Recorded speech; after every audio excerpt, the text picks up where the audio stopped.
সারাটা দিন কাম করিয়া সুর কিলা বালা রাখতাম রে ভাই, ঘরের ভিতরে আইয়া যে সময় রান্দা বাড়া আরম্ভ করি, নিজে রান্দা বাড়া করি, ঘরের গিরনি নাই, ঘরের সঙ্গের সাথী নাই।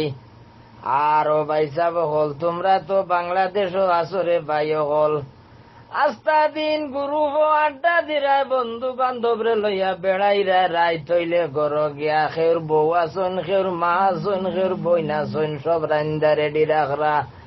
আমরা রে ভাই এই অভিজ্ঞতা নাই রে, আস্তা দিন ডিউটি করিয়া যে সময় রান্দা বাড়া করি, টাকা কিন্তু টিকু কামাইরাম, মাস শেষ হইলে বাংলার 70,000 টাকা ছাড়লাম।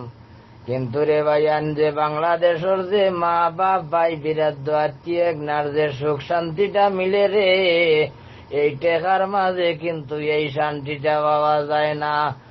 ও ভাইয়ান রে, তোমরা রে কইরাম রে ভাইয়ান, আমারে যে বারবার গুরুহর ভিতরে হারাই রায়, ও ভাইয়ান সময় দিতাম পারি না রে। আর যে আমি বারবার বার হয়ে যাই, তোমরা কইবা বেটার না গীতা ডিমা হয়ে গেছে, বেটা বারবার হান্দাই আর বারবার বেটা বার হয়ে যায়। ও ভাইয়ান রে, তোরা বুঝতাই নাই, আমার মোবাইলে খালি খেট খেট খেট খেটের জ্বালায় ঘুমাইতাম পারি না।